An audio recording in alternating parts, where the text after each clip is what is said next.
Hello and welcome.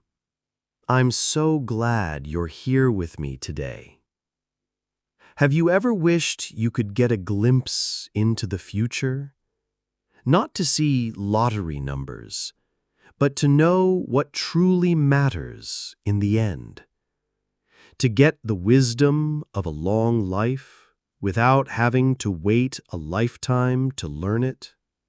Well, today, we're going to do just that. We've gathered 62 profound life lessons learned by people over 50.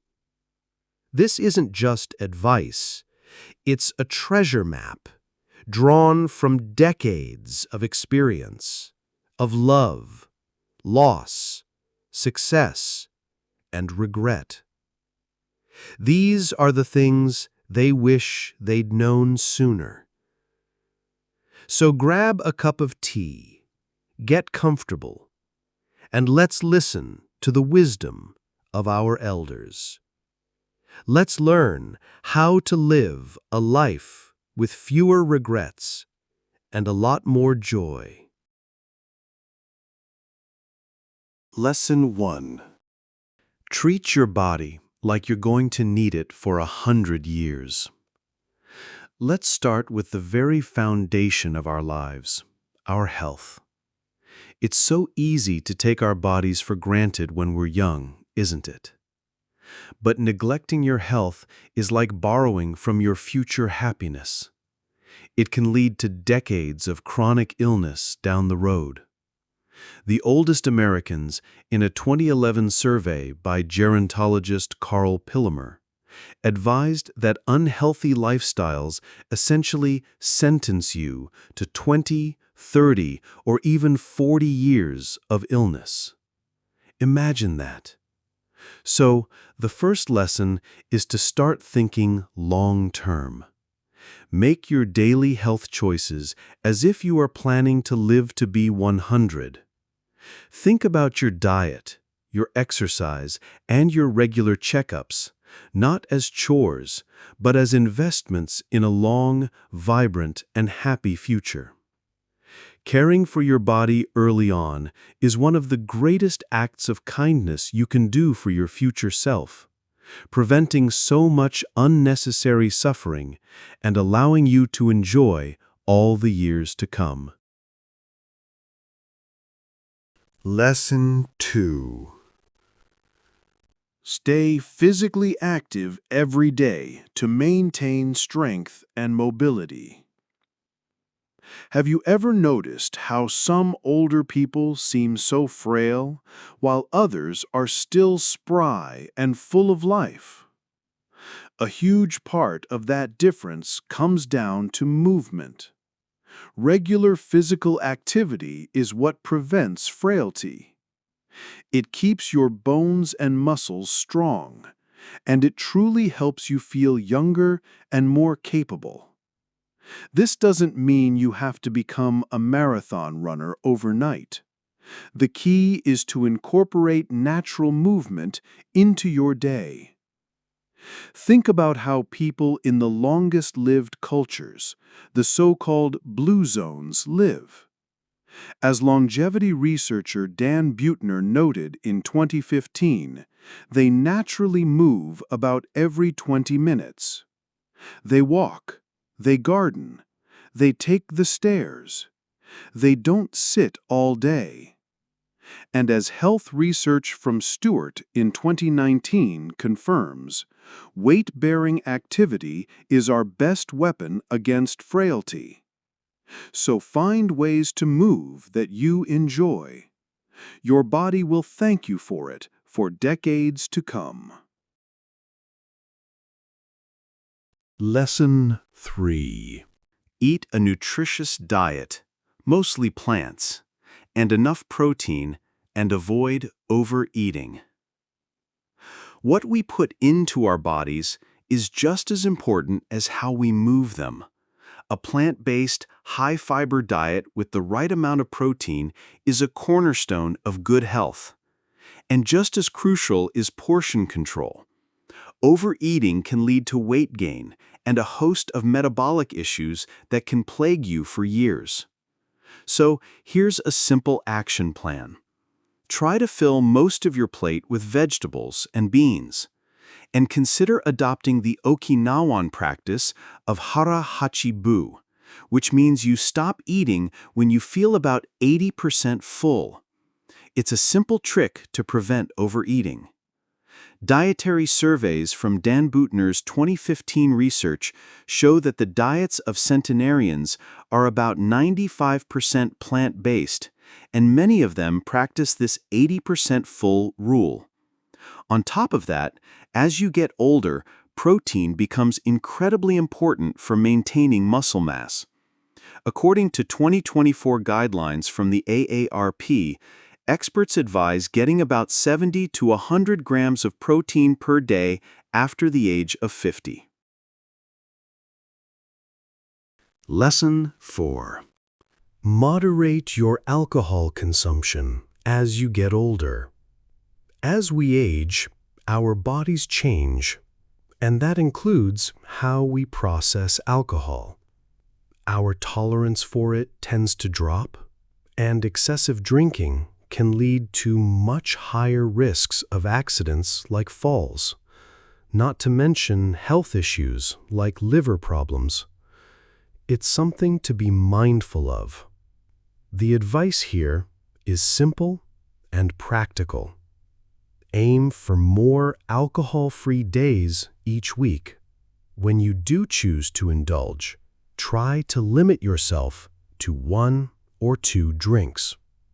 And it should go without saying, but never, ever mix drinking with driving. Health authorities, cited by the AARP in 2024, specifically warn that people over 50 are more vulnerable to alcohol's effects. They recommend having more days with less or no alcohol. It's about being smart and respecting the changes in your body. Lesson 5. Take care of your teeth. Yes, floss. This might sound like your dentist talking, but it's a piece of wisdom that comes up again and again from older adults. Poor oral health isn't just about cavities. It can cause serious pain and infections, and dental work later in life is incredibly expensive. So many older adults look back and deeply regret not taking better care of their teeth. The action cue is exactly what you'd expect. Brush and floss every single day. And get regular dental cleanings. It's crucial to treat small dental issues before they balloon into massive, painful, and expensive problems. As one elder wisely quipped in a 2017 article by Chantel Lindick, floss regularly, dental problems are awful. This really reflects a widespread sentiment among older adults who want to help us avoid the misery of dentures and huge dental bills. It's a simple habit with a huge payoff. Lesson 6. Stay informed about midlife health changes, menopause and andropause. The hormonal shifts that happen in our 50s, menopause for women and andropause for men, can have a huge impact on our mood, sleep, and weight. Being proactive and understanding these changes can dramatically improve your quality of life during this transition. So, take the time to read up on the symptoms of menopause and andropause. Don't be afraid to talk to your doctor about how to manage any significant symptoms. This could involve things like hormone replacement therapy, supplements, or lifestyle adjustments. Geriatric experts noted in a 2024 AARP publication point out that menopause and the decline in male hormones often don't get the attention they deserve, yet they have a profound impact on our well-being. Knowing what to expect helps you navigate this chapter of life with much more confidence and comfort. Lesson 7. Protect your joints and back. Injuries you ignore now will haunt you later. It's tempting to push through the pain when we're younger, but so many elders suffer from chronic pain today because of old injuries or years of poor ergonomics. The damage we do to our bodies accumulates over time and can surface later as arthritis, chronic back pain, and other issues. Please listen to this wisdom.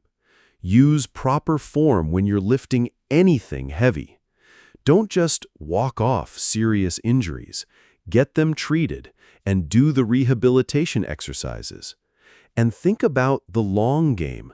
Invest in a good chair and a supportive mattress to protect your back. As older adults have warned, based on their own experiences reported by Lindecki in 2017, the joints you damage today will get their revenge later, even if you think they've recovered. In other words, the neglect of your youth can become the pain of your later years. Lesson 8. Prioritize sleep and rest for recovery. In our busy world, sleep is often the first thing we sacrifice. But sleep is when our body does its essential repair work. Chronic sleep deprivation in midlife can lead to memory issues, mood problems, and a decline in your immune system later on. It's no wonder that many elders have learned to value naps and rest more as they realize just how important it is. The goal is to aim for 7 to 8 hours of quality sleep each night. Try to keep a consistent bedtime to regulate your body's clock. And if you feel tired during the day, a short nap of about 15 to 30 minutes can be far more restorative than trying to power through with another cup of coffee. Observational studies of healthy seniors, such as those in the blue zones, researched by Buettner in 2015, show that they often incorporate daily rest, like midday naps. This habit is linked to lower rates of depression and better cognitive function. And as the AARP noted in 2024, health research consistently links adequate sleep to better brain health as we age. Lesson 9. Don't be so critical of your appearance. You'll likely realize later that you looked just fine. Isn't it incredible how much time and energy we can waste worrying about our appearance? Older people often look back at photos of their younger selves and wonder why on earth they were so insecure. Obsessing over minor flaws is a thief of joy. The truth is, you are usually healthier and more attractive than you give yourself credit for. And confidence is what truly shines. So, let's try to practice positive self-talk about our bodies. Avoid magnifying every wrinkle or pound. Instead, try to appreciate all the amazing things your body does for you. Here's a little exercise. Find a photo of your younger self and note something positive about it. Then try to carry that gentler, kinder perspective to the person you see in the mirror today. As one woman in her 60s, quoted by Lindsay Quinn in 2017, said, "In my 20s, I thought I looked terrible. Now I see I was hot. What a shame I didn't take pride in my body back then." This feeling is echoed by so many elders. Let's not make the same mistake.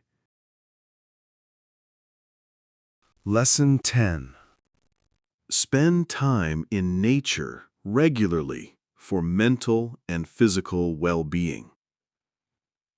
There's a deep, restorative peace that can be found in nature. Elders often find solace in gardening or simply walking outdoors, and science is now catching up, showing that time in nature reduces stress, lowers blood pressure, and helps with depression. Many of the world's longest-lived cultures involve daily outdoor activity. Nature gives us a sense of perspective and joy that an indoor life just can't match. Make it a point to take a daily walk in a green space, or even just sit outdoors for your morning coffee. If you can, try gardening, even if it's just a few potted plants on a balcony. Schedule nature time into your calendar like it's an important appointment to make sure you get outside. Longevity research, including Buettner's 2015 work, notes that centenarians often lead outdoor lifestyles. They walk hills, farm, and garden. As the World Economic Forum highlighted in 2021, Okinawan elders maintain gardens and visit sacred groves, staying deeply connected to the natural world. This connection is believed to be a key part of their serenity and health. Lesson 11. Treat your partner as the most important person in your life. Now, let's turn to our relationships, starting with the one that is often at the center of our lives. Older couples say that your spouse or long-term partner is your life companion, and they deserve your utmost respect and kindness. One of the top regrets people have is neglecting or taking their partner for granted. When you look back on your life, it's this primary relationship that will define so much of your happiness. So how do we put this into practice? Regularly show your appreciation. A simple daily thank you or an affectionate gesture can make all the difference. Prioritize spending time with them over work obligations or other trivial things, and speak highly of them to others. Basically, treat them like the VIP of your life, because they are. As one collection of elder advice, compiled by Lindake in 2017 begins, "The most important person in your life is the person who agreed to share their life with you. Treat them as such." This powerful sentiment, echoed by so many, reminds us that our partner should never feel like they're in second place to a job or a hobby. Lesson 12. Communicate openly and often with your partner. If you ask elders what the #1 cause of marital problems is, they'll tell you it's a lack of communication. Talking things out, honestly and without delay, can resolve issues before they have a chance to grow and fester. Couples who communicate stay close. while those who don't often drift apart, lost in a sea of misunderstandings. So make it a habit to talk about your day, your feelings, and any concerns you might have. If something is bothering you, choose a calm moment to discuss it, rather than letting it bottle up inside. And remember, communication is a two-way street. Listen just as much as you speak. You might even consider having periodic check-in conversations to make sure you're both on the same page. In surveys of long-married couples, like the Cornell Marriage Advice Project from 2015, the overwhelming advice for a good marriage was to talk, talk, talk. They found that most marital problems can be solved through open communication. On the flip side, elders who divorced largely blamed a lack of it. Lesson 13. Never get married expecting to change your partner. This is a crucial piece of wisdom. Older spouses insist that marrying someone with the idea that you'll fix or change them is a recipe for disappointment. A person's core personality traits and values rarely change drastically. Acceptance is the key to a happy partnership. If you don't accept them for who they are, you'll face constant conflict and feel perpetually let down. The advice is to choose someone who is already a good fit, not someone who is a project. Before you make a lifelong commitment, ask yourself this honest question: can I live with them exactly as they are right now? If you find yourself making a mental list of all the things you want to change in your partner, that's a major red flag. You either need to accept those traits or reconsider the match. Don't ever assume that marriage will magically alter them. Elders in the 2015 Cornell Marriage Advice Project strongly warn against this. Many who married young, hoping their spouse would change, learned the hard way that this only leads to frustration for everyone involved. Successful, long-term couples always emphasize acceptance. Lesson 14. Treat marriage as an unbreakable, lifelong commitment. In our modern world, where so many things feel disposable, elders advise us to view marriage as a permanent bond. It's a promise to work through not just the good times, but the rough patches too.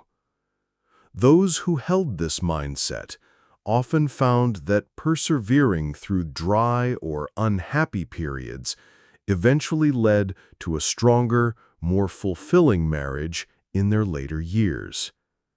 It's about not giving up when the initial passion wanes or when conflict arises. This requires a shift in perspective.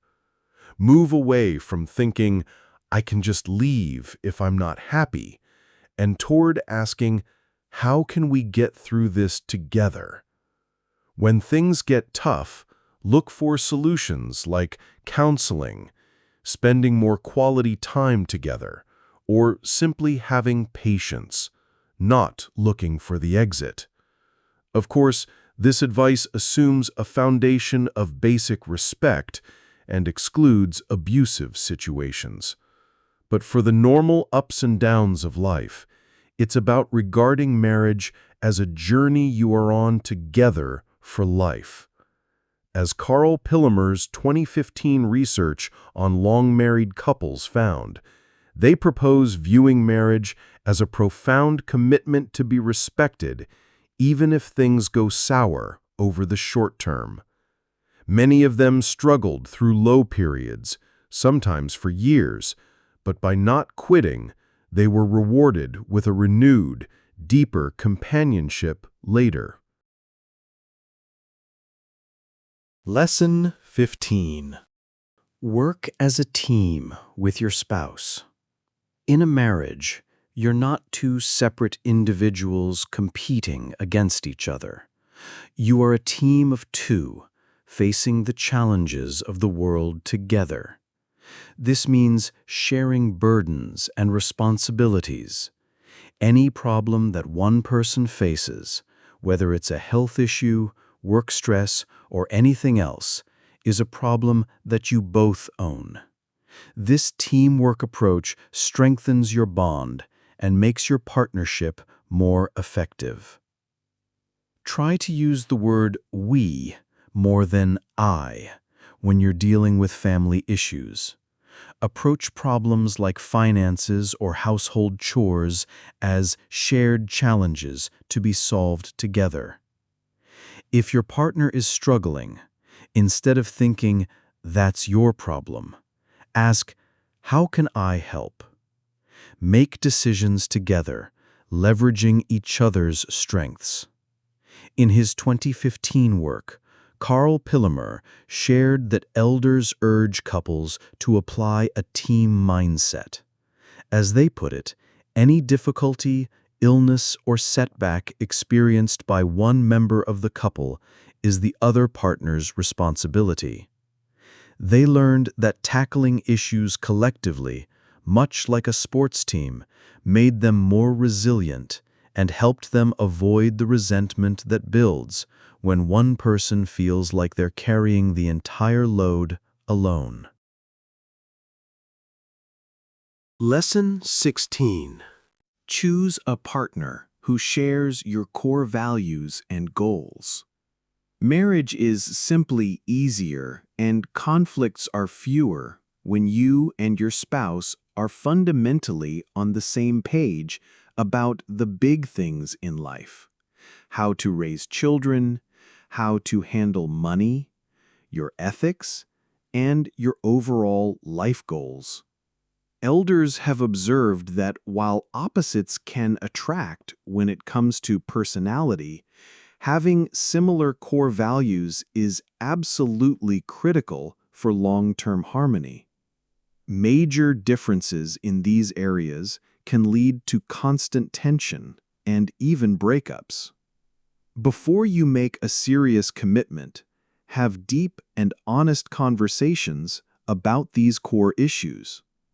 Talk about whether you want kids and how you'd raise them. Discuss your financial habits. Are you a spender or a saver? Talk about faith, career ambitions, and lifestyle preferences. Make sure you are aligned or that you can find a workable compromise. Look beyond the surface-level chemistry and assess your compatibility on a values level. As the 2015 Cornell Marriage Advice Project revealed, older couples assert that marriage is difficult at times for everyone, but it's much easier with someone who shares your interests, background, and orientation. They emphasize that the most critical need for similarity is in core values around potentially contentious issues like child rearing, money, and religion. In other words, love is important, but shared values are the foundation on which a lasting marriage is built. Lesson 17. Make the most of time with your children. They grow up fast. This is a lament heard from almost every grandparent. The childhood years fly by in the blink of an eye. So many elders look back and regret working too much or being distracted when their children were young. Those precious years can never be gotten back. Spending time, being present, and creating memories with your children when they're little is an investment that yields closer relationships later in life and helps you avoid those painful "I wish I had" regrets. So carve out daily or weekly rituals with your kids, like family dinners, bedtime stories, or weekend outings, and treat them as sacred appointments. Put away distractions like your phone during those times. Realize that work or other duties can often wait, but childhood won't. If you travel or work long hours, be intentional about scheduling quality time to catch up, and take lots of photos or keep a journal. You will cherish them more than you can imagine. As a collection of elder wisdom compiled by Lindick in 2017 advises, children grow up way too fast. Make the most of the time you have with them. Older parents emphasize that no one ever lies on their deathbed saying, "I wish I'd spent less time with my kids." But many do say they wish they'd been around more. The lesson is clear. Prioritize those fleeting years. Lesson 18. Put loved ones first. Value family and close friends over material success. Across all cultures, elders agree on this fundamental truth. At the end of the day, it's our relationships, not our bank accounts or our fame, that provide true, lasting happiness. Strong bonds with family and friends give life meaning and provide a crucial support system. People who chase a career at the expense of their loved ones often end up lonely and full of regret.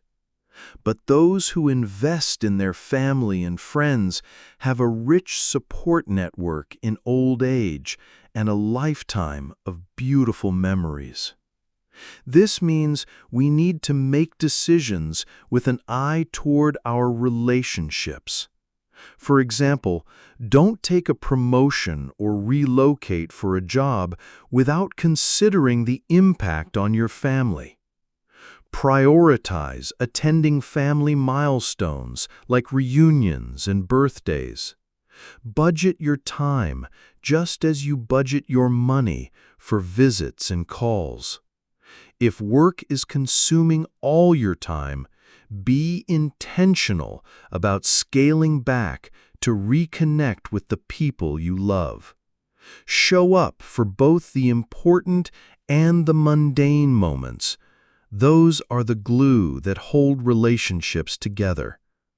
Longevity researcher Dan Buettner noted in 2015 that centenarians live by a loved ones first principle.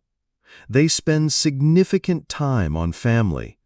And as a landmark 80-year study from Harvard, reported by Liz Mineo in 2017, found it's close relationships, more than wealth or fame, that keep people happy and healthy throughout their lives.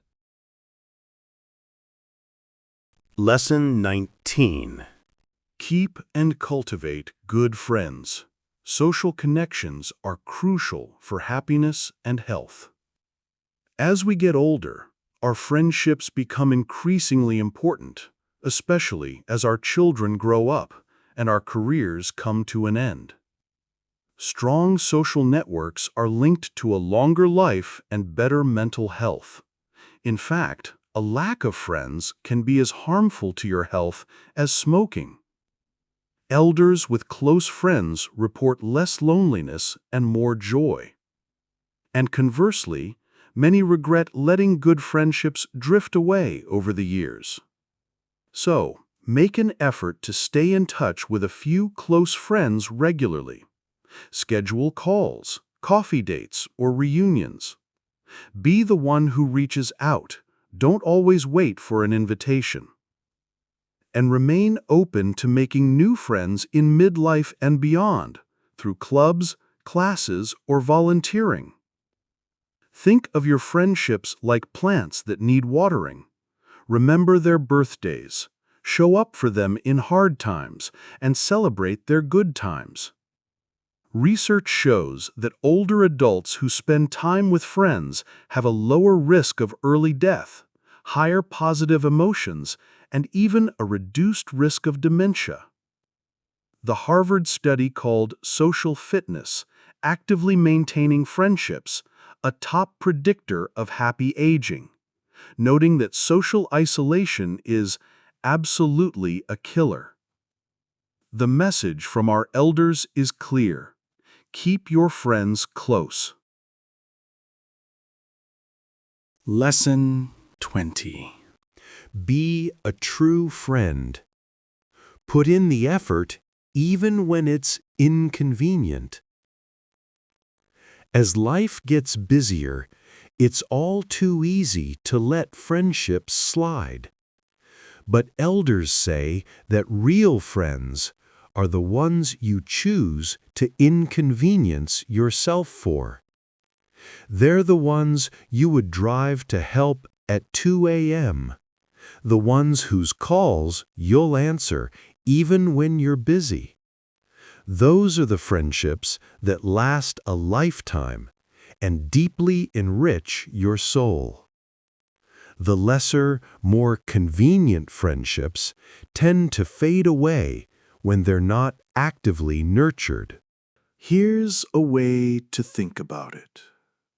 Identify your 5 closest friends and commit to inconvenient acts of care for them.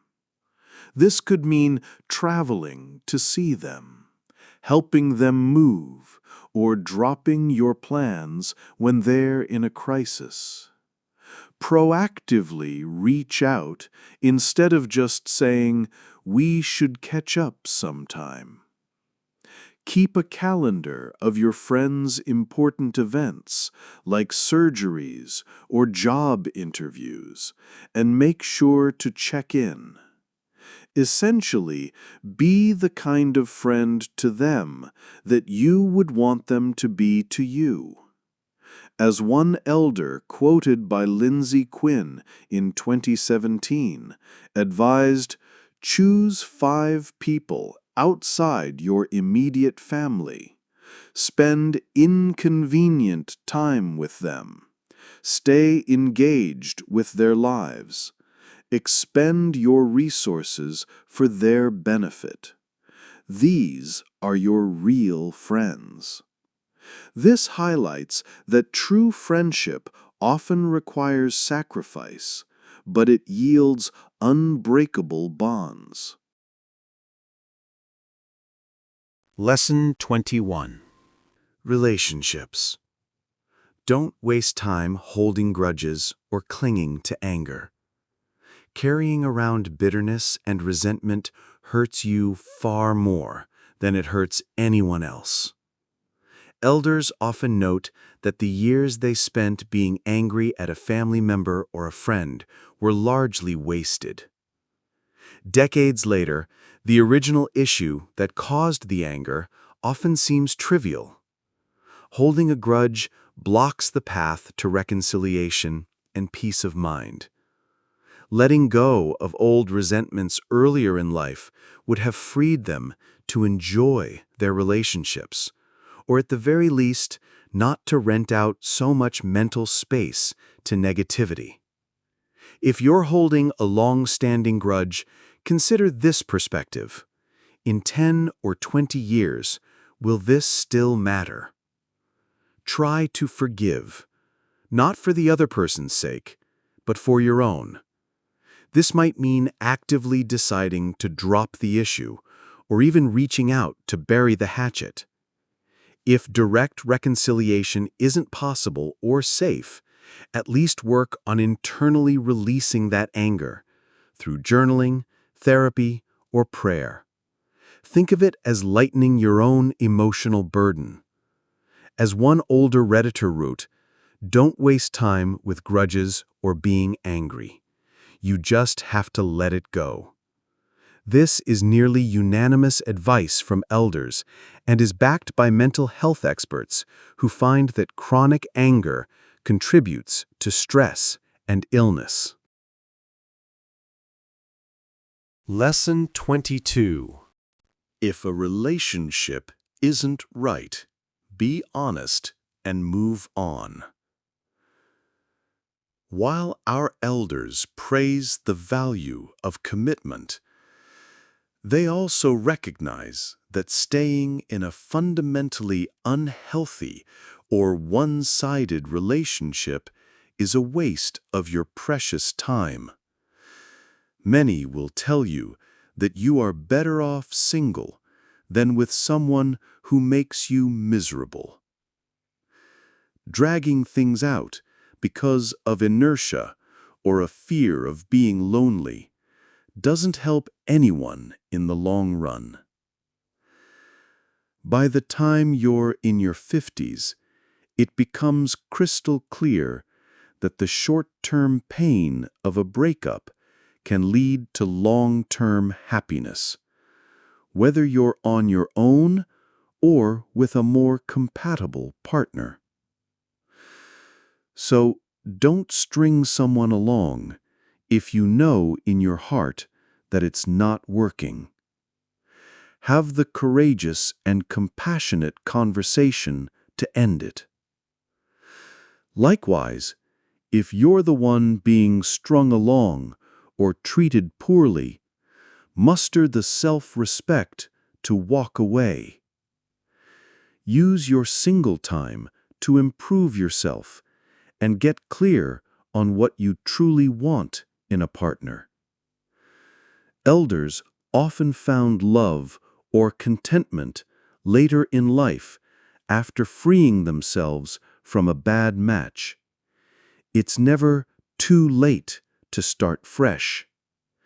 As one elder, quoted by Lindsay Quinn in 2017, put it bluntly, "If you ain't into them, tell them and move on."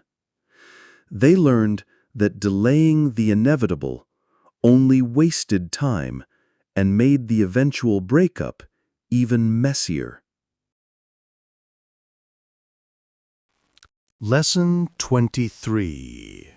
Talk less and listen more. You'll strengthen your relationships. Elders often observe that younger people, and they themselves when they were younger, tend to dominate conversations or spend their time planning what they're going to say next instead of truly listening. But by really listening, by giving someone your full, undivided attention and an open ear, you show them that you care, and you often learn something new. Many older folks regret the times they failed to listen to their spouse, their kids, or their friends, and in doing so, missed important cues or opportunities to help. Listening more fosters understanding and brings people closer. The next time you're in a conversation, practice active listening. Maintain eye contact, nod or give small acknowledgments to show you're engaged, and resist the urge to interrupt with your own story or solution. Let the other person finish their thoughts completely.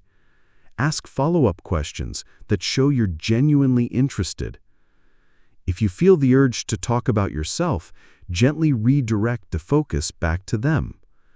Notice how the dynamic of the conversation changes when you truly hear someone.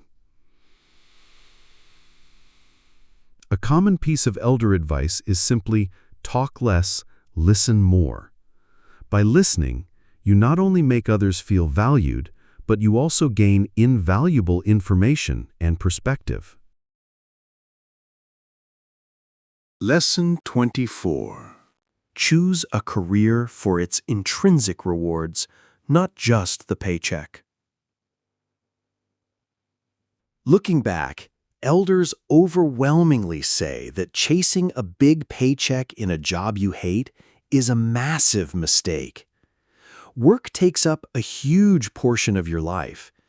If that work lacks meaning or enjoyment, your overall quality of life suffers, and often your family life suffers right along with it. They advise finding work that excites or fulfills you, even if it pays a little less, because you're much more likely to excel at it and be happy doing it. And if you do need to grind for money at first, don't stay a minute longer than you have to. Pivot to your passion as soon as you possibly can. Take a moment to reflect on what aspects of work truly give you satisfaction. Is it helping others? Being creative? Solving complex problems? If you're young, consider these things as you choose your career path, not just salary statistics. If you're mid-career and feel trapped in a high-paying but miserable golden handcuffs job, start planning your exit. Build new skills or save up money to transition to something you genuinely care about.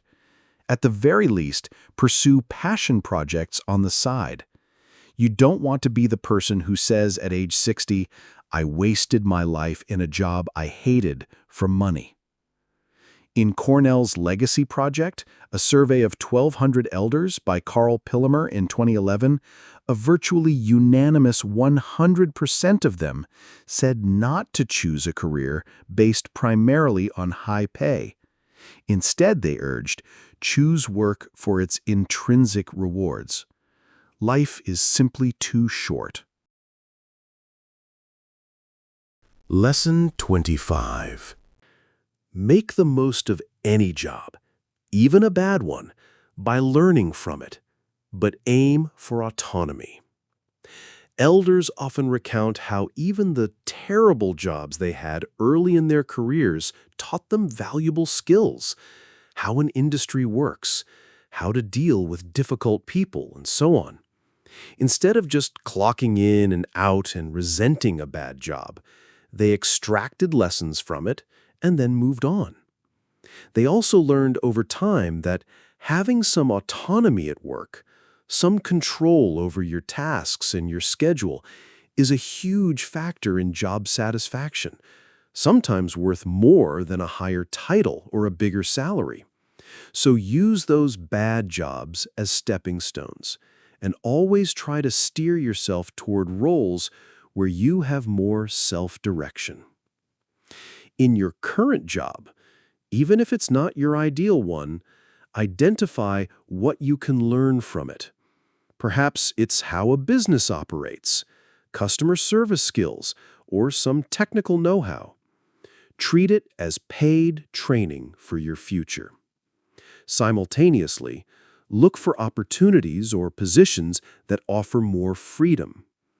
If you can, negotiate for more autonomy in your current role, like remote work days or more flexible projects. Or consider taking a slightly lower paying job that gives you more control over your life. Older workers from the Depression era, interviewed by Pillemer in 2011, advised that even less than ideal jobs teach you something. One even said, "You can even learn from a bad boss. How not to be a bad boss." Lesson 26. You are replaceable at work, but irreplaceable at home. This is a powerful perspective shifter. Elders learned that companies can and will replace you in a heartbeat if they need to. No matter how important you think you are to your job, they'll have a job posting up within days of your departure. On the flip side, to your family and your close friends, no one can ever fill the space that you leave. This lesson really hits home for them as they see colleagues retire or pass away and watch the company move on without skipping a beat, while families are left devastated. The lesson is this: don't give the best of yourself solely to a job that will not love you back. Your true, irreplaceable value is to the people at home. The next time you're tempted to stay late at work or answer emails on a weekend instead of spending time with your family, Remember this mantra. Set clear boundaries, like no work calls during dinner time. Don't put off important family events for work. The company will manage without you, but your child's once-in-a-lifetime school play won't happen again. As one older person, quoted in a popular online forum in 2013, succinctly put it, "You are totally replaceable at work. You're not replaceable at home." Elders often admonish younger people who cancel family time for work, saying, "Your company won't mourn you, but your family will." This doesn't mean you should slack off at work. It just means you shouldn't worship it. Lesson 27.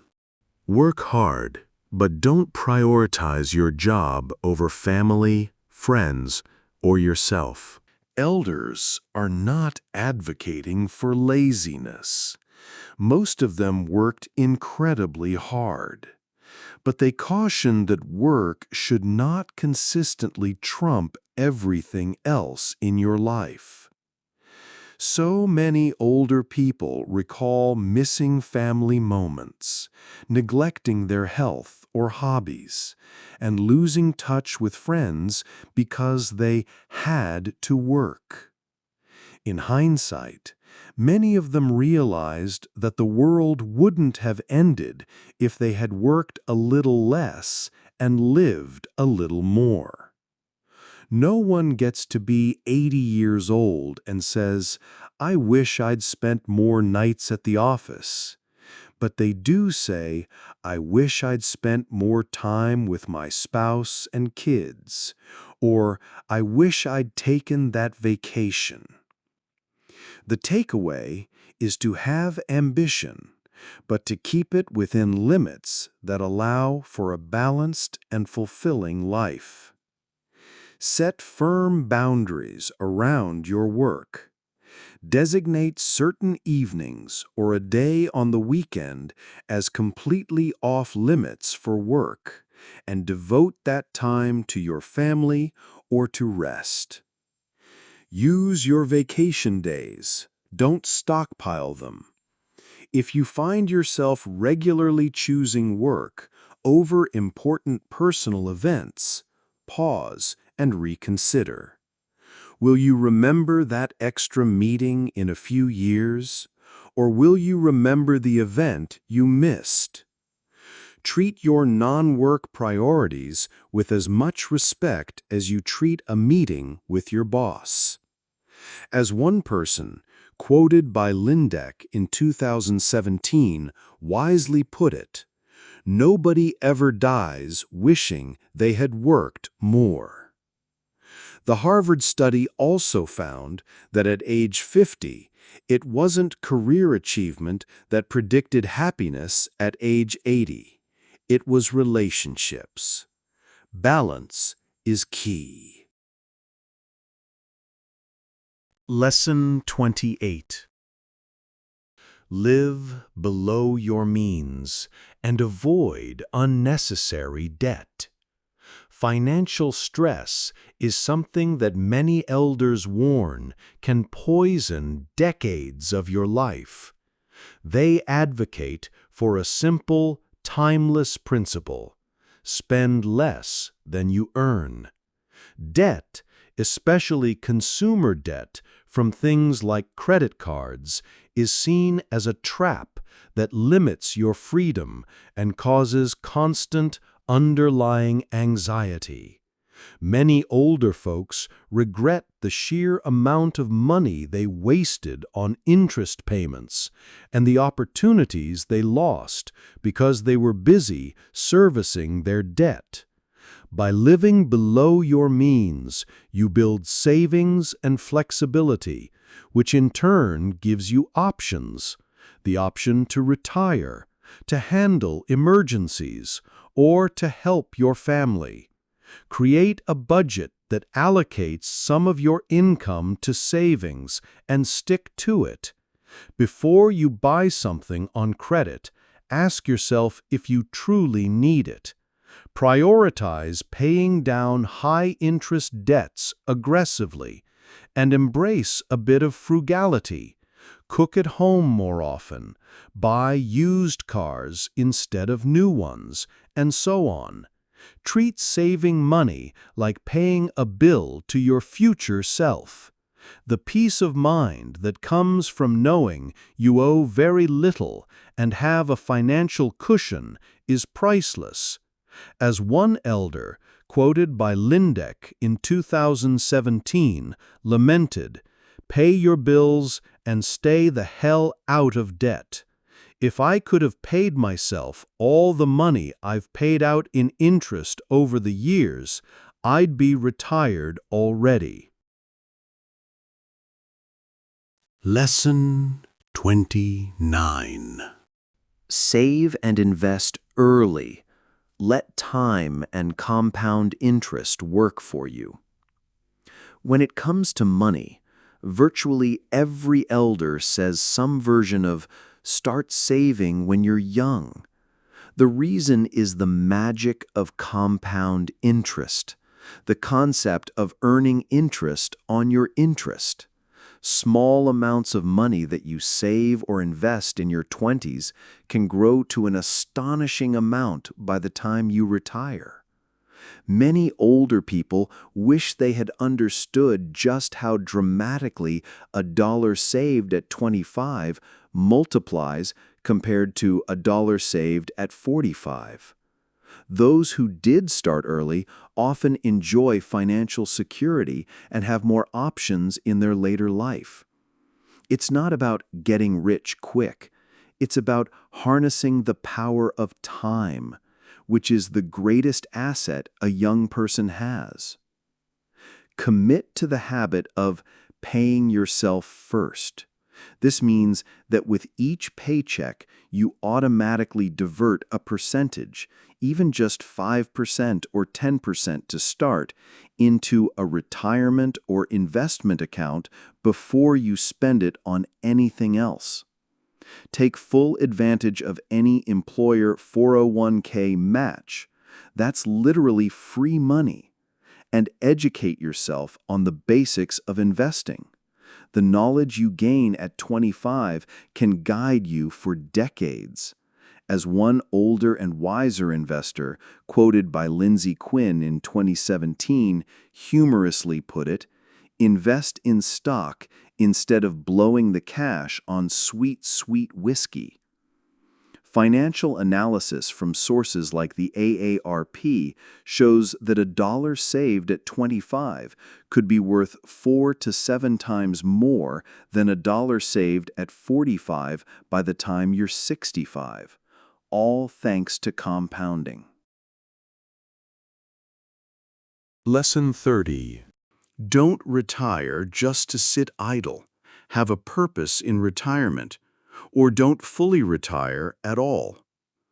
A striking insight from both elders and gerontologists is that purpose keeps people alive and vibrant. Those who retired and had nothing meaningful to do often saw their health decline faster or became depressed. In fact, some data shows that mortality rates can spike right after retirement if a person's entire identity was tied to their work. The elders who thrived in retirement found new hobbies, part-time work, volunteer opportunities, or family roles that gave them a reason to get up in the morning. Some even say that if you love what you do, you shouldn't retire in the traditional sense at all. The key is to stay engaged. If you're approaching retirement, plan for more than just your finances. Cultivate interests and roles that can carry you through this new chapter. Start a part-time consulting gig. Volunteer for a cause you believe in. Join community groups. Anything that gives your days structure and meaning. Treat retirement not as the end of your productive life, but as the start of a new chapter where you get to choose your purpose. Experts like Dr. Robert Waldinger from the Harvard study have noted that many U.S. presidents live long lives partly because they all have a sense of purpose. They don't stop. And communities like Okinawa famously have no word for retirement. Elders simply remain active and contributing members of society. Lesson 31. Spend your energy on what matters. Be good tired chasing your own dreams, not exhausted serving others' goals. This is a wonderful lesson, framed by one elder as the difference between being good tired and bad tired. It emphasizes the importance of focusing your efforts on pursuits that are meaningful to you, rather than only fulfilling others' agendas. Older folks reflect that there were days they felt deeply satisfied, good tired, because they had advanced their own passions or achieved something they believed in. But on other days, or even for entire careers, they ended up drained, bad tired, because they spent all their energy chasing someone else's priorities with no personal fulfillment. Over a lifetime, consistently being good tired leads to achievements you can be proud of, while being bad tired leads to burnout and the sense that you never truly lived for yourself. Take stock of your daily activities. Identify one thing that deeply matters to you, a project, a goal, or a value, and allocate at least some time each day or week to it. Conversely, find the tasks that are sapping your energy but not aligning with your goals, and gradually reduce them. Think of your energy as a limited resource and invest it where you'll see a return in personal growth or fulfillment. As a 50-something named Joe, quoted by Lindsay Quinn in 2017, put it, "Every day, make sure you are good tired, not bad tired. Good tired is when you've spent the day chasing your dreams. Bad tired is when you've spent it chasing someone else's." Lesson 32. Life is short. Be deliberate with how you spend your time. When you ask elders for their single most important lesson, almost all of them say something like, "It goes by so fast." This isn't just a cliché. They often say it with a sense of real urgency. They see younger people acting as if they have an endless supply of time, procrastinating on the important things in life. From their perspective, at age 70 or 80, their youth and midlife passed in the blink of an eye. So they implore us, don't just drift through life or kill time mindlessly, because you won't believe how quickly your days add up.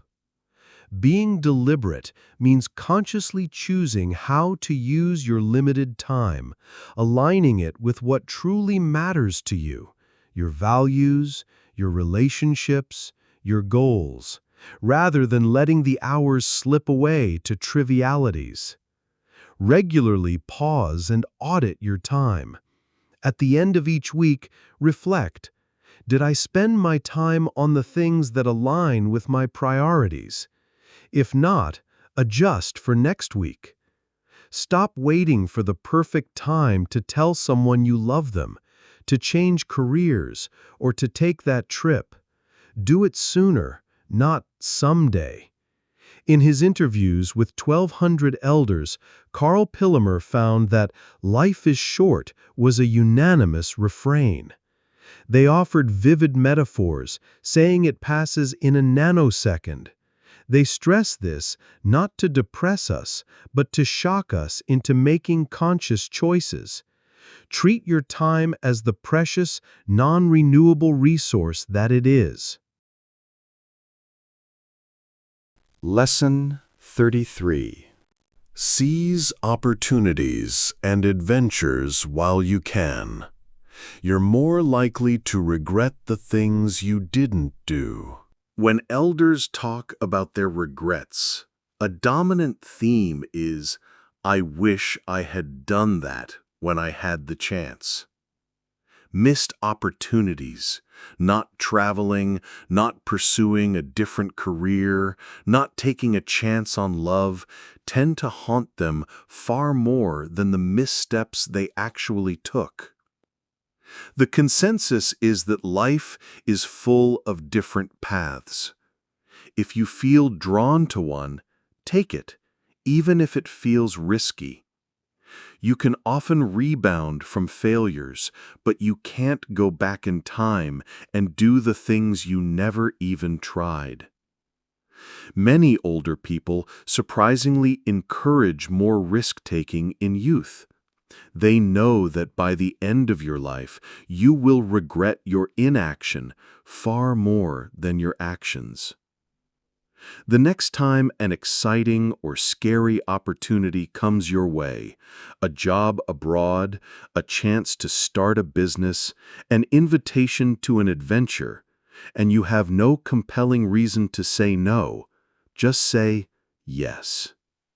Push aside the "what if I fail" thoughts, and instead think, "what if this is amazing?" Use a regret minimization framework. Ask yourself, when I'm 80, will I regret not doing this? If the answer is yes, then do it if you possibly can. Elders across all backgrounds, from Pillamer's 2011 interviews, said their message to young people is, "Go for it." Psychological research on regret confirms this, finding that regrets of omission, the things we left undone, are far more enduring than regrets of commission, the things we did that failed. Lesson 34. Savor the small, everyday moments instead of waiting for big ones. Younger people often chase big milestones, graduation, a wedding, a promotion, thinking that those are the moments that will bring them happiness. But elders will tell you that while those are nice, the true fabric of a happy life is woven from the small, daily moments. A quiet cup of coffee in the morning, laughing with your child over a silly joke, a beautiful sunset, a calm dinner with your spouse. By the time you're older, you realize that those mundane moments were actually the most precious ones. If you constantly live for the next big thing, you miss out on the 95% of your life that happens in between. The advice from elders is clear. Don't postpone joy. Practice mindfulness in your everyday activities. When you have your morning tea, really taste it and feel a sense of gratitude. When you're walking from the parking lot into the store, notice the sky or the sound of the birds. Create rituals around small pleasures, like a nightly stroll or a weekly call with a friend. And consciously celebrate your minor victories. Don't wait for huge achievements to feel proud or happy. Elders repeatedly stress enjoying ordinary days. As Walsh reported in 2013, many said that happiness is not some destination you arrive at when your big goals are achieved. It's a daily choice to find joy in the little things. Lesson 35. Be present in the moment. Don't let worry or tech distractions steal your nows. Many elders say they spent too much of their prime years either worrying about the future or being preoccupied with work stress, or nowadays with screens. They missed what was happening right in front of them. By the time you're older, you realize that now is all you ever truly have, and you regret not fully living in so many of those nows because your mind was elsewhere. Being present leads to stronger memories, deeper relationships, and more enjoyment of life. Living on autopilot or in a state of anxiety means you can drift through years without truly experiencing them. Develop habits to ground yourself in the present. One simple trick is to use your senses. Whenever you feel your mind wandering, notice 5 things you can see, 4 things you can hear, and so on. Limit multitasking. Instead, give your full attention to one thing at a time. Put your phone away during meals and savor the food and the conversation. Think of being present as a skill. The more you practice it, the richer the moments of your life will become. As one elder, cited by Lynn Deek in 2017, advised, if you're getting overwhelmed by life, just return to the immediate present moment and savor all that is beautiful and comforting. Lesson 36. Slow down. Don't become a slave to hurry and artificial deadlines. Elders often note that much of the frantic rushing we do in life is self-imposed or culturally imposed, and in hindsight, completely unnecessary. Many said they wished they hadn't hurried through so many moments. Cultures with long-lived people often have a more relaxed pace of life. They still get things done, but they do it without the constant anxiety about punctuality and productivity. Constant hurry creates stress and makes you bypass the simple joys of life. By slowing down just a bit, you can actually experience life more deeply and still achieve your goals, perhaps with fewer ulcers. Identify areas where you can give yourself a little more cushion time. For example, wake up 15 minutes earlier so your mornings aren't so chaotic. Schedule downtime into your calendar. Literally block out an hour with nothing planned so you're not always rushing to the next task. Try adopting a mantra like, "No hurry, no pause," which means moving steadily but not frantically. Okinawan elders, as noted by the World Economic Forum in 2021, have what they call an island time sense. Nothing starts on time, but they do get stuff done eventually.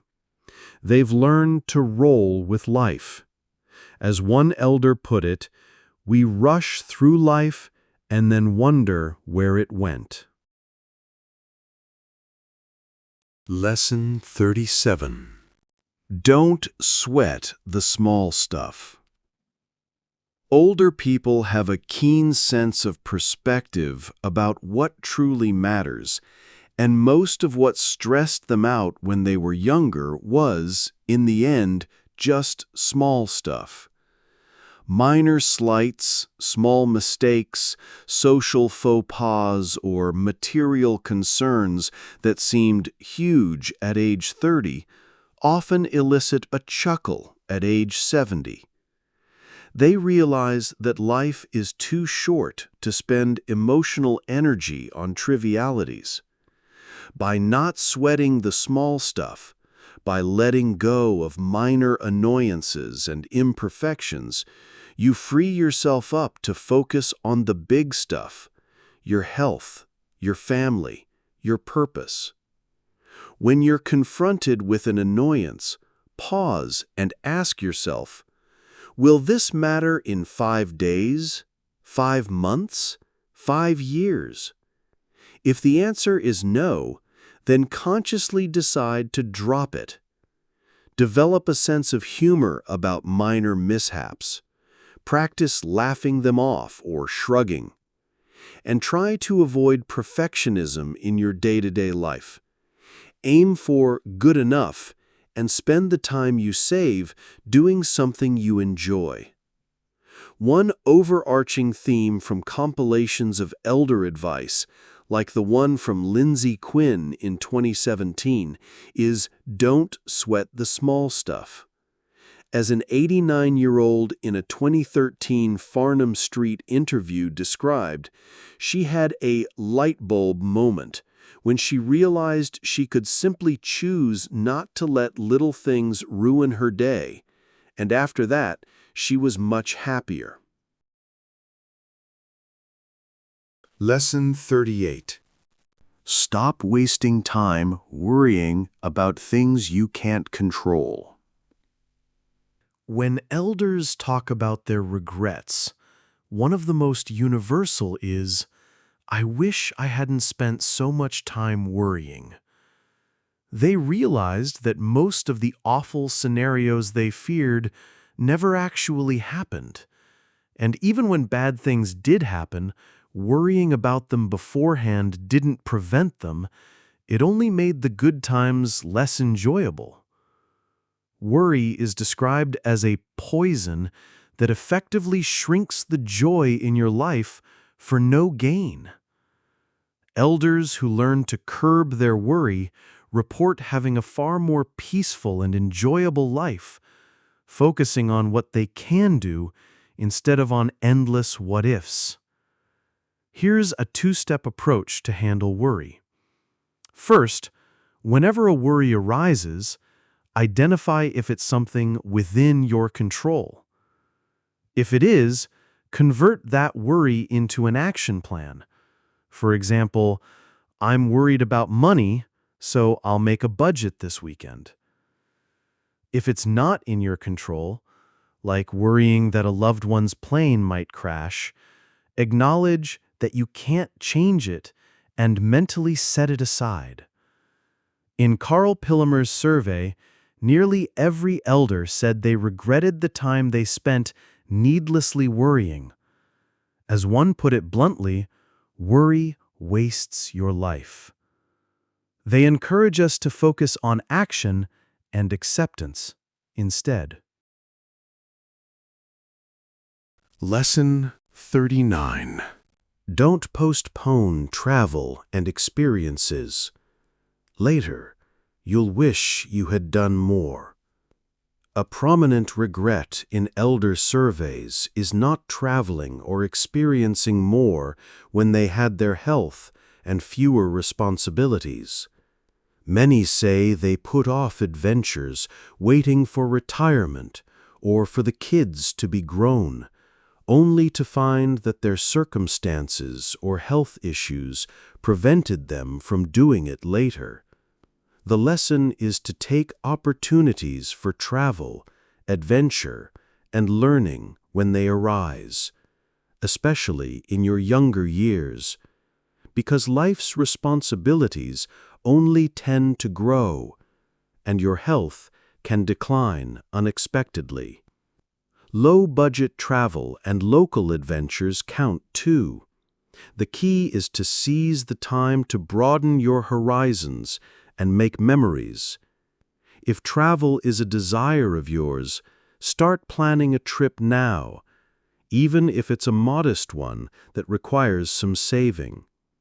Use your vacation days each year rather than stockpiling them.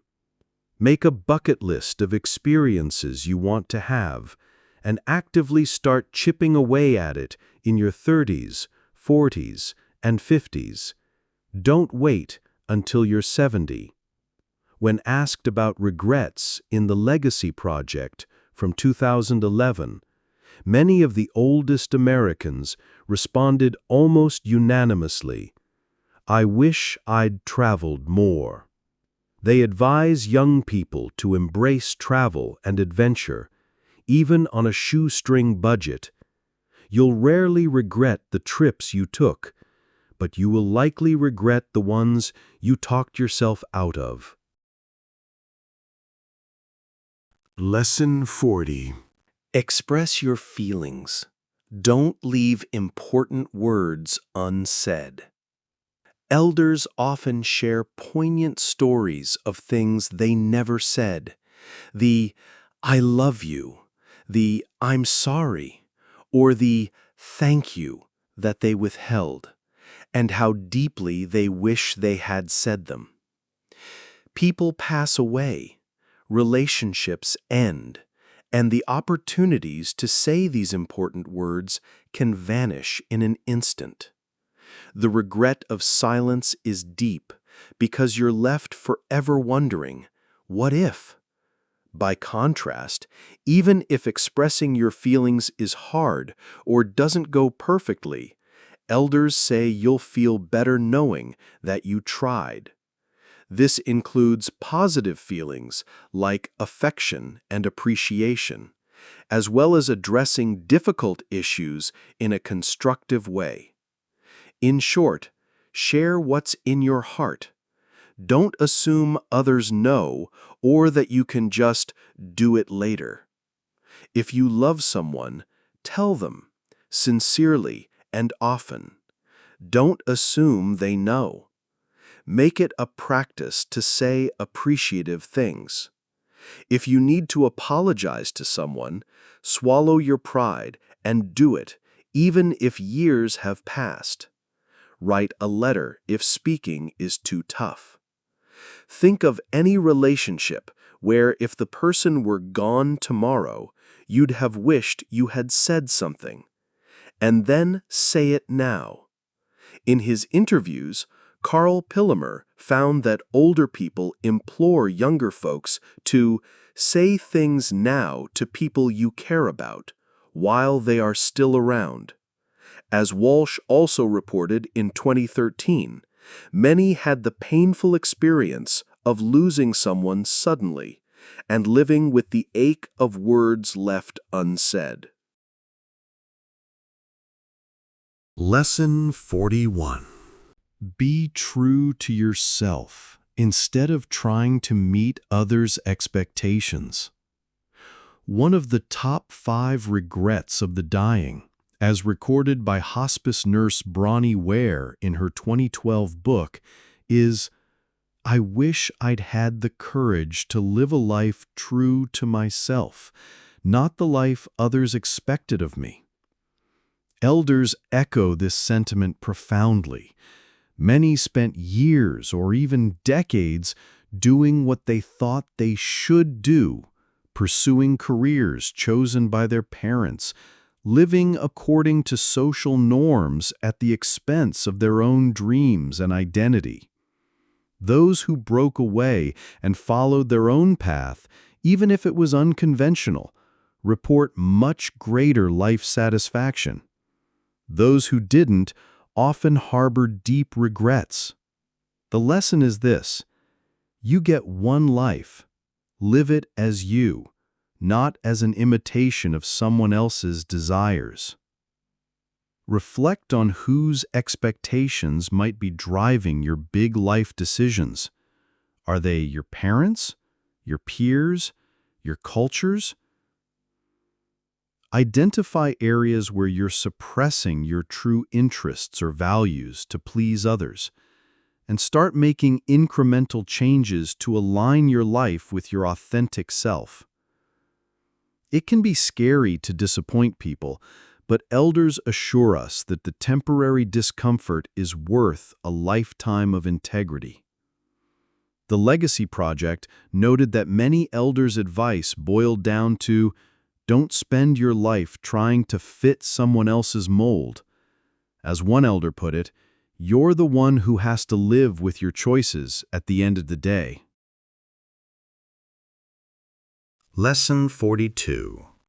Forgive yourself for past mistakes. Don't carry lifelong guilt. Many elders will tell you that one of the hardest but most important forms of forgiveness is self-forgiveness. People in their 70s, 80s, and beyond have certainly made their share of mistakes in their careers, in parenting, in love. Those who never learned to let themselves off the hook often became bitter or depressed. But those who learned to forgive themselves and to make amends where possible freed themselves to enjoy life again. They realized that being human means messing up sometimes, and that punishing yourself forever doesn't fix the past, it only ruins the present. Reflect on something you blame yourself for. Ask yourself, have I done what I reasonably can to make amends or to improve? If the answer is yes, then consider that to be sufficient. Write yourself a letter of forgiveness, literally granting yourself the same pardon you would offer to a dear friend. If you struggle with this, consider talking to a counselor or a spiritual advisor. And practice self-compassion. Whenever that negative self-talk from past mistakes creeps in, gently counter it with, I am not that person anymore. I learned from that, and I forgive myself. Counselors who work with seniors note that accepting and forgiving oneself is crucial to avoiding bitterness in old age. Lesson 43. Never stop learning. Keep your mind engaged at every age. Elders who age successfully almost universally have a habit of lifelong learning, whether it's through formal classes or just informally by reading and pursuing hobbies. They insist that continuous learning keeps the mind sharp, provides a sense of progress, and helps you adapt to a changing world. On the other hand, those who stop learning often grow bored, disengaged, and can even see their cognitive decline accelerate. The brain is like a muscle. You have to use it or you'll lose it. Cultivate your curiosity. Read books on new subjects, watch documentaries, and try puzzles or games that challenge you. Consider taking a class in something you've always wanted to explore. And never ever say, I'm too old to learn that. Elders prove every day that that is rarely true. Make it a point to learn or practice something mentally stimulating every single day, even if it's just for 15 minutes. A 2022 global survey of adults over 55 by McKinsey found that lifelong learning was among the top factors supporting healthy aging. And as research from the World Economic Forum in 2021 noted, centenarians in Okinawa often maintain habits of learning. As our elders say, an engaged mind is a youthful mind. Lesson 44. It's never too late to pursue a new dream or reinvent yourself. A particularly inspiring message from our elders is that they have seen and often done major life changes in what others might consider old age. People have started businesses at 60, found true love at 70, and written their first book at 80. They emphasize that as long as you are alive, you have the capacity for growth and change. Many regret thinking they were too old to do something in their midlife, when now, in their later years, they realize they still feel young inside. The barrier of, "I'm too old for that," is almost always self-imposed. Challenge your age-related self-limits. If there's a passion or a career you postponed, start taking steps toward it now. Who cares if you'll be the oldest person in the class or the office? Look up examples of late bloomers in that field for motivation. If you're unhappy in your current path, start planning a pivot. In a piece by Lindsay Quinn from 2017, an older respondent said, "If you fail, so what? I finally figured out that I can do what I want." She discovered the freedom of trying new things at an older age. The wisdom from our elders is that age is often an advantage. You know yourself better and can bring a wealth of experience to any new endeavor. Lesson 45. Stay curious and open-minded. It keeps you young in spirit. Elders who remain vibrant often have a kind of childlike curiosity. They don't assume they know everything. Instead, they continuously ask questions, consider new perspectives, and engage with the world's changes rather than dismissing them. This open-minded approach helps them keep learning and remain adaptable. It also helps them connect with younger generations.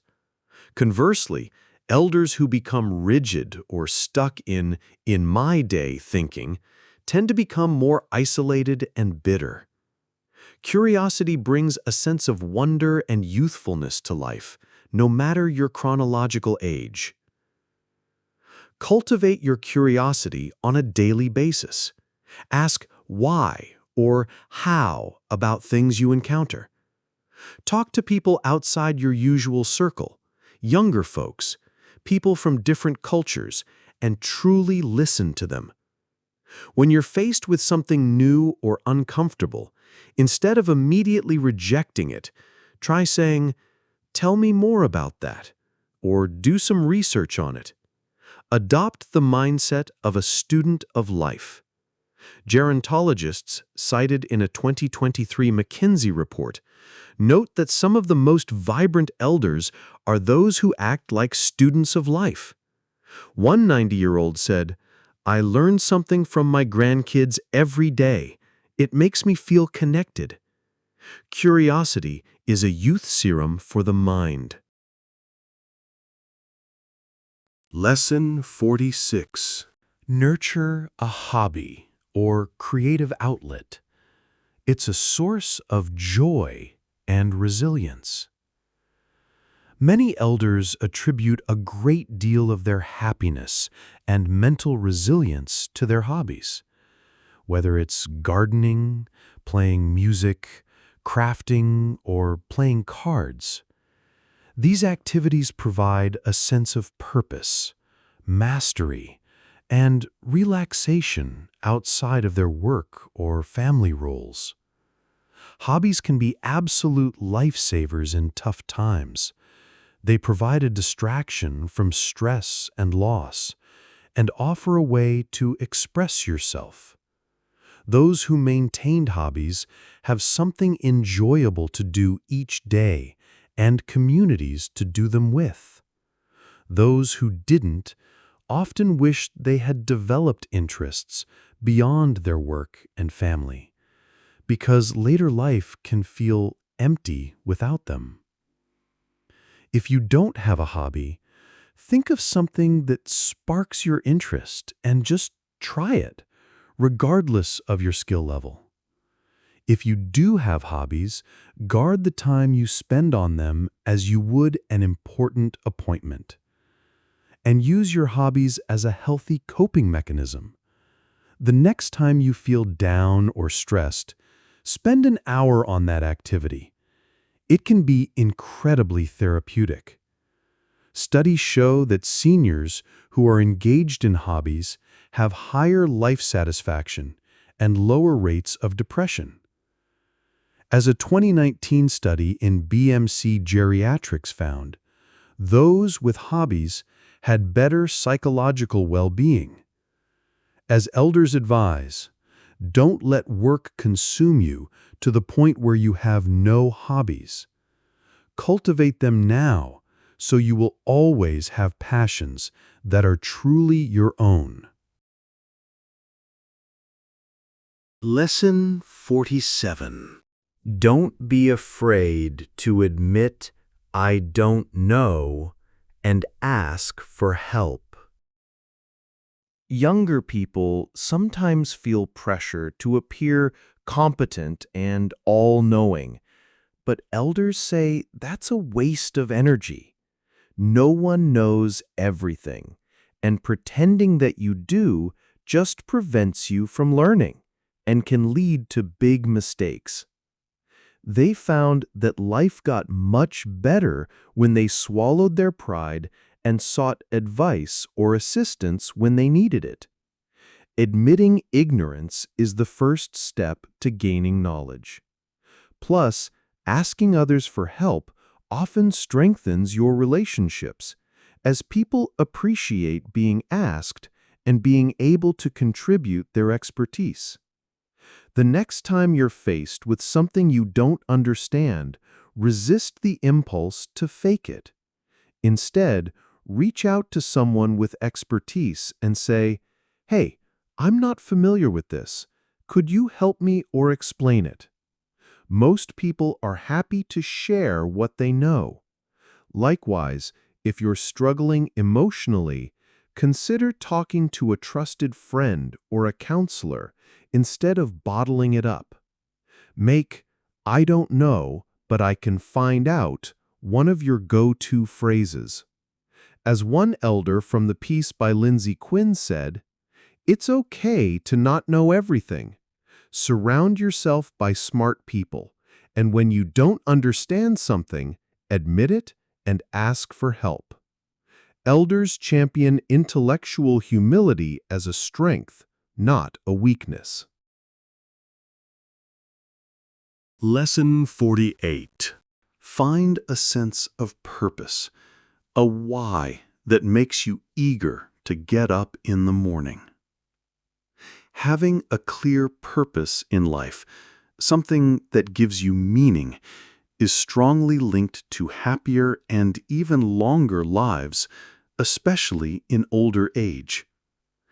Elders who have a purpose, whether it's their family, their work, a cause, or a hobby, cope better with challenges and tend to stay healthier. Those without a purpose often feel aimless or depressed. It's essentially your reason for being, and it guides you to make choices and endure hardships. Without it, as some elders put it, you're just drifting. Reflect on what matters most to you. What values, activities, or causes light you up? If you feel like you haven't found your purpose, experiment, volunteer, learn, engage in your community. Often purpose is found through serving others or exploring your passions. Write a personal mission statement, even if it's just a simple sentence. Keep that purpose in focus when you're making big life decisions. Remember, your purpose doesn't have to be grandiose. Taking care of your garden or being a reliable friend can be just as purposeful as running a charity, if it's what truly drives you. The psychologist Viktor Frankl famously wrote in 1946, "Those who have a why to live can bear almost any how." Elders echo this profoundly. Lesson 49. Stay engaged in your community. Social participation is a pillar of healthy aging.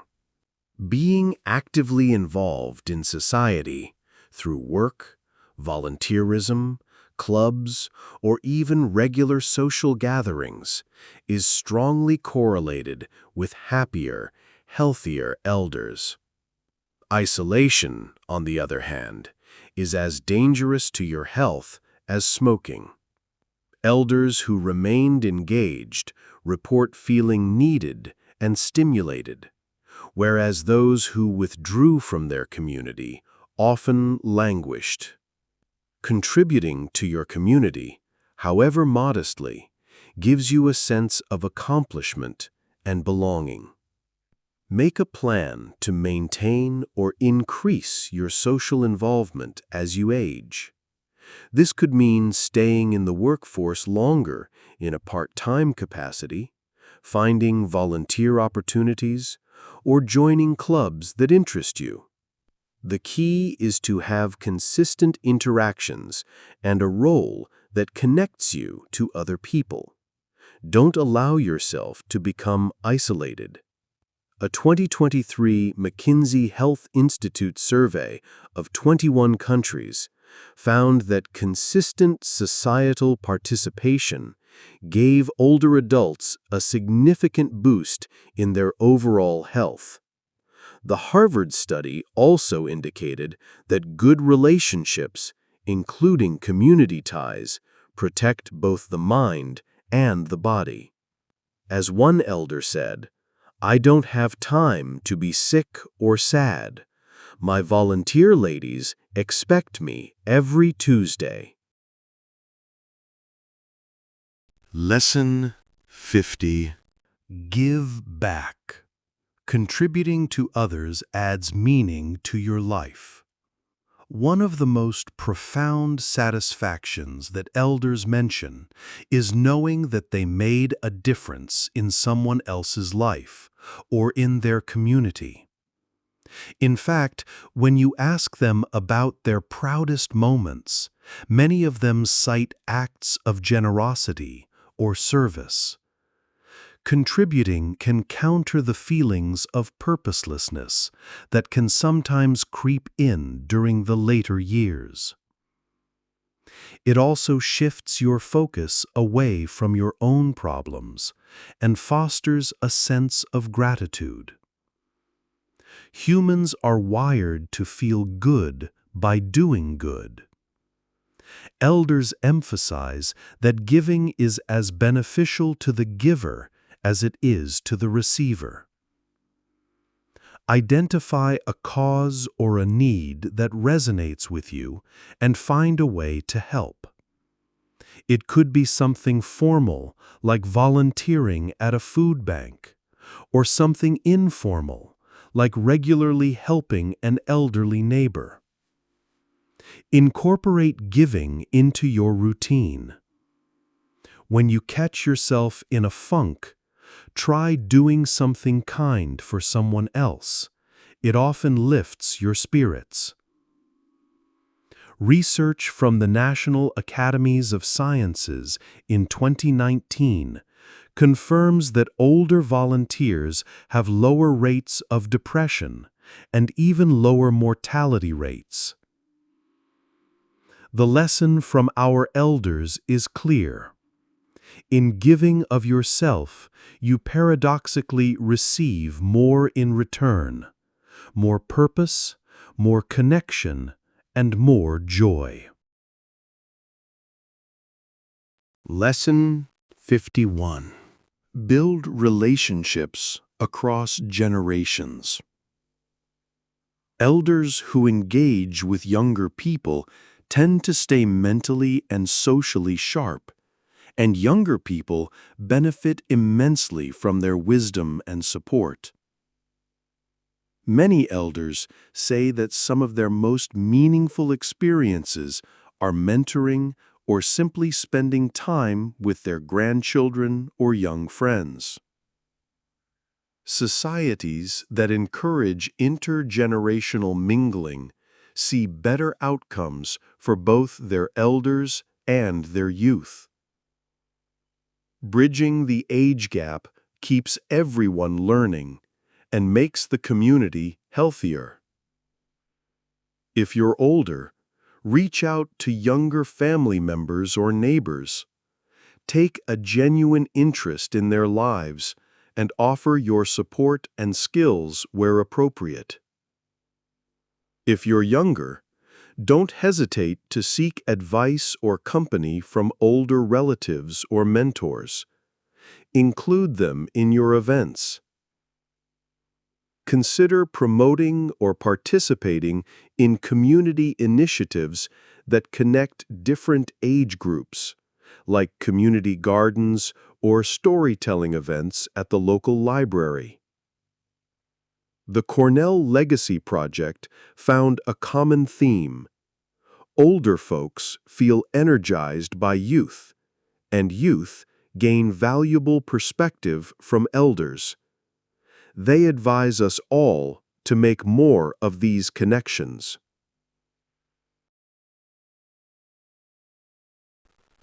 Lesson 52. Don't chase material things. Prioritize experiences and people over possessions. When elders reflect on what truly made them happy, they seldom mention the fancy car or the big house. They talk about the adventures they had, the people they loved, and sometimes the freedom that came from having less stuff. Many of them realized that accumulating more and more possessions beyond basic comfort doesn't actually increase happiness. In fact, it can create clutter and stress. On the other hand, spending your time and money on experiences and on relationships yields cherished memories and personal growth. Practice a bit of minimalism. Before you buy something new, ask yourself if it will truly add long-term value to your life. Redirect some of that money toward experiences. Take a short trip instead of buying a new gadget. Declutter your space and let go of items you don't use or that don't bring you joy. As one elder, quoted by Lindeck in 2017, advised, "Stuff is just stuff. Don't hold on to material objects. Hold on to time and experiences instead." Psychological research, like a 2003 study by Van Boven and Gilovich, backs this up, finding that people derive more enduring happiness from experiences than from material purchases. Lesson 53. Practice gratitude and contentment with what you have. Gratitude is frequently cited by elders as a key to contentment. By their age, they've seen peers with more or less wealth, success, and tragedy, and many of them have concluded that contentment comes not from having everything, but from appreciating everything you have. Those who cultivate gratitude tend to be more optimistic and satisfied, regardless of their external circumstances. Contentment doesn't mean a lack of ambition. It means finding joy in your present circumstances while you strive for your goals. Start or end each day by consciously identifying a few things you're thankful for. You could keep a gratitude journal or simply share them around the dinner table. When you catch yourself comparing yourself to others or craving more, gently refocus on what you already have. Regularly say thank you to the people in your life for both the big and small things they do. Studies on older adults, like the work by Emmons in 2003, find a strong correlation between gratitude and well-being. In the Legacy Project interviews, many elders pointed out that when they shifted from dwelling on their losses to valuing what they still had, they became markedly happier. Lesson 54. Remember that happiness is largely a choice. Your mindset matters more than circumstances. This can sound like a cliché, but elders insist that it's a truth learned through decades of experience. Many of them faced incredible hardships, yet they observed that some of their peers remained upbeat, while others who had easier situations were miserable. The common thread was their mindset.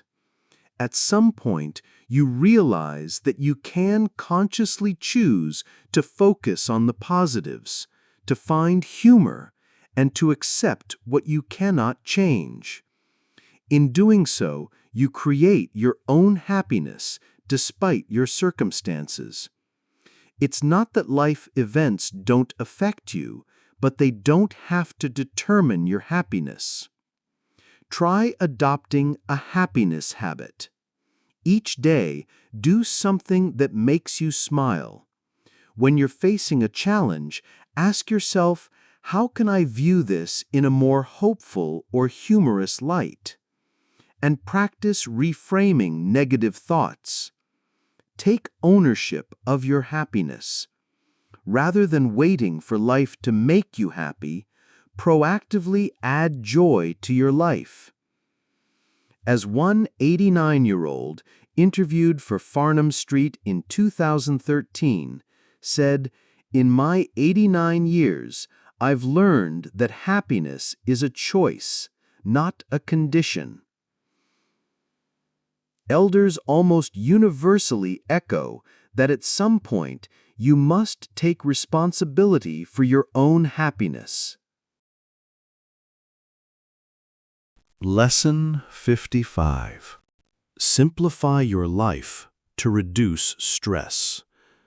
Don't clutter your home, schedule, or mind with things that don't matter.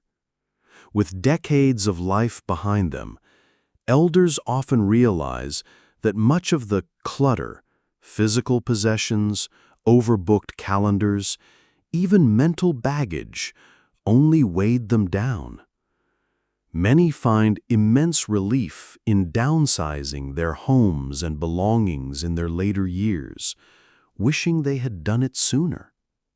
A simpler life, with fewer but more meaningful commitments and possessions, tends to equal less stress and more focus on what truly matters. Do a clutter audit of your life. Start with your physical clutter. Next, look at your schedule and see which commitments are truly important versus which ones you do out of obligation. Consider politely exiting the latter, and practice saying no to new commitments that don't align with your priorities. Many older adults who downsize their homes report a surge in well-being. A study noted by the AARP in 2024 found that midlifers who proactively simplified their lives had lower stress and better focus. As one elder put it, "We complicate life too much. Learn to live more simply and you'll be happier." Lesson 56. Understand that life will have pain and loss, but you can survive and even grow from it. Elders have lived through wars, the death of loved ones, health scares, and more. They are living proof that humans can endure a great deal. One of the biggest lessons they want to pass on is that suffering is a part of life, but it is not the end of the world. And often, it can teach you and make you stronger. Knowing this, we can face challenges with less despair, realizing that others have walked similar paths and come out okay on the other side. The next time you face a crisis, remind yourself, I can survive this, and I will find a way to be okay. Seek out stories of people who went through similar issues. It helps to normalize your struggle and shows you a way forward. Consider pain and loss as chapters in your life, not the whole story. Carl Pillemer, in his work reported by Walsh in 2013, noted that elders are masters of resilience. They've learned that bad times don't last forever. Research on post-traumatic growth shows that many people emerge from adversity with increased personal strength and a greater appreciation for life. The collective wisdom of our elders is this: you are stronger than you think. Lesson 57. Be flexible and adaptable. The ability to adjust is one of life's greatest skills. If anyone knows the importance of adaptation, it's people who have lived for 70, 80, or 100 years. They saw entire industries change, societal norms shift, and their own bodies and capacities evolve. Elders say that the people who thrive are the ones who bend, not break, with change. Rigidity leads to frustration because life rarely goes exactly as planned. Adaptability, on the other hand, means you can navigate new circumstances without losing your equilibrium. Embrace change when it comes, rather than resisting it at all costs. If something isn't working in your life, be willing to pivot rather than stubbornly sticking to your original plan. Practice adaptability in small ways to train your brain to handle newness. When you're facing a big life change, focus on what you can do to make the best of the new situation rather than lamenting the old. One elder, quoted by Lindsay Quinn in 2017, put it succinctly: "Your greatest survival skill will be flexibility and adapting to rapidly changing circumstances." Developmental psychologists note that flexibility is a key component of wisdom. Lesson 58. Don't treat failure as the end. Treat it as feedback. By their later years, elders see failure very differently than younger people do. Rather than viewing them as catastrophic events, failures become stories of learning or pivots that led them to something new and better. They urge us not to be defeated by our failures. Almost every elder has a long list of things that didn't work out, but they survived and often found better paths as a result. They emphasize that failing doesn't make you a failure. It's simply data, showing you what might not work so that you can adjust your approach and try again smarter this time. Reframe how you view your setbacks. Instead of seeing them as verdicts on your worth, see them as lessons or stepping stones. When something goes wrong, ask yourself, what can I learn from this? How can I use this information to adjust my approach? And normalize failure by reading the biographies of successful people. You'll notice that nearly all of them had major flops along the way.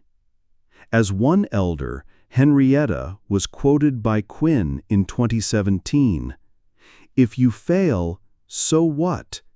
I finally figured out that I can do what I want." This captures the spirit. Failing is often not nearly as bad as not trying.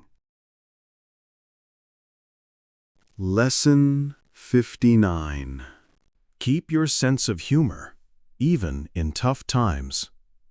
Elders frequently mention that being able to laugh at life's absurdities and at themselves was crucial to getting through difficult times.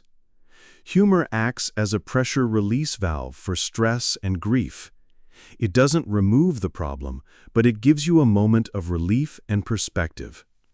Many elders, even in the most serious situations, can find something to smile about. It's a coping mechanism that helps them endure. Don't lose the ability to find humor in your day-to-day life. Watch or read something funny regularly. Surround yourself with people who make you laugh. In times of stress, actively look for a humorous angle, even if it's a bit of dark humor. Allow yourself to be silly. As one elder declared in an AARP article from 2024, humor helps everything. Indeed, research shows that laughter releases endorphins and lowers stress hormones. An older Redditor, cited by Lindeek in 2017, advised young folks, even if things seem dark and hopeless, try to laugh at how ridiculous life is. Don't underestimate the power of a good laugh, especially when things are hard. Lesson 60. Believe in yourself. Don't let self-doubt hold you back. Looking back on their lives, elders often see that the biggest limits they faced were the ones they placed on themselves with their own self-doubt. Many could list opportunities they missed or times they settled for less because they didn't believe they could do better or that they deserved more. On the flip side, those who achieved their goals often weren't objectively more talented, they just had the confidence to pursue them. Believing in yourself becomes a self-fulfilling prophecy. Whenever you find yourself thinking, "I can't do that," pause and challenge that assumption. Often, it's fear talking, not fact. Adopt a habit of using positive affirmations. Surround yourself with supportive people who believe in you and distance yourself from those who constantly doubt you.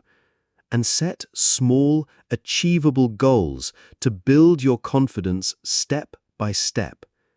An older advice giver, quoted in the Legacy Project, succinctly said, "Believe in yourself." Elders recall not pursuing their dreams mainly due to a lack of self-belief.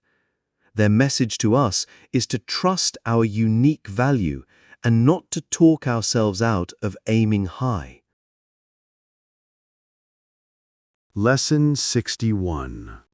Remember that everyone is figuring it out as they go, even in their 50s. Younger people often suffer from imposter syndrome, the feeling that everyone else has their act together and you're the only one who's struggling. Elders laugh at this because they've seen behind the curtain. Even at midlife and beyond, people are still learning, changing, and often faking a bit of confidence. Realizing that adults don't have all the answers is incredibly liberating. It means you're not uniquely unqualified. We are all winging it to some extent.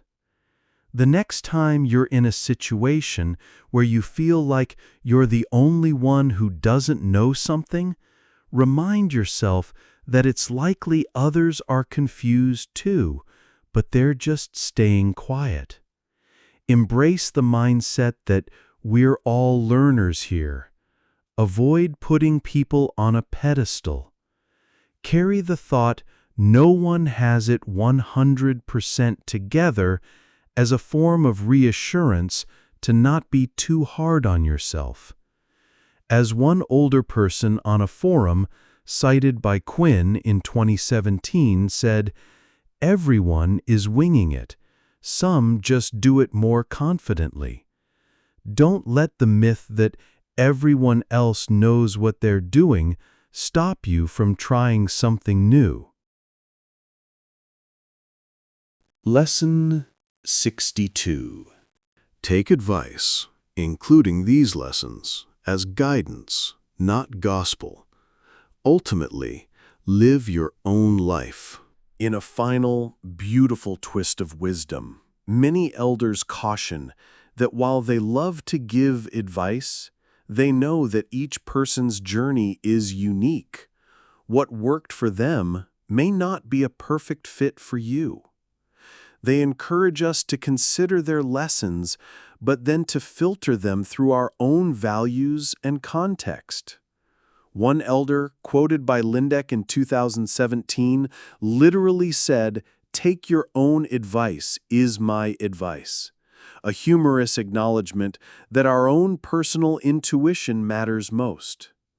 They worry about younger folks blindly following a formula for life at the expense of their own happiness.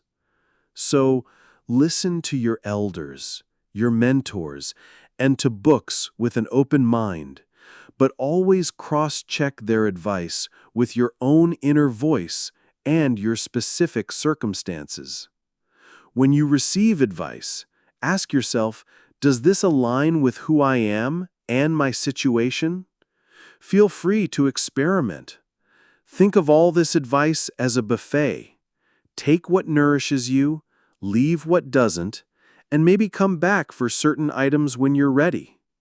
By doing so, you'll craft a life that honors both collective wisdom and your individual spirit, which is exactly what our elders hope for us.